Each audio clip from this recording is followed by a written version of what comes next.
What's up with networking, man? Ooh, every time I hear that word, I cringe. I hate that word. I'm sorry, I do. I hate networking, but I tell you what, I love meeting new people. And so if you are someone who just at the sound of networking, I got three tips for you. One, put a number behind it. Set a goal. Networking is this big thing. I make it real. Say, hey, every month I'm going to meet one new person. Or every other week, I'm going to find a meetup event or a virtual event or someplace to go where I can experience different people. You don't have to set a goal of making a new friend because that's pretty large. So start small. What can you do? What are you willing to do?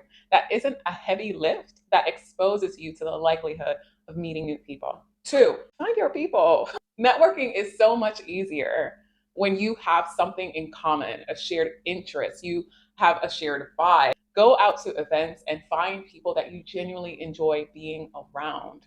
Try meetup.com, try Eventbrite. Think about the topics or interests that you have and find people who have similar interests. Overcoming that huge barrier of meeting someone new is a lot easier when you have something to talk about. Three, the key to networking is to not network. You know how you meet someone and right off the bat, they're like, hey, give me your number. Hey, I got this opportunity for you. Hey, I'm gonna sell you this. Isn't that a little taxing? I don't like that feeling either. So don't be that person. When you meet someone, say, hey, what's the best way I can support you? Or maybe you found them online and they make super dope content. Give them a like, put it in the comments. You do dope shit.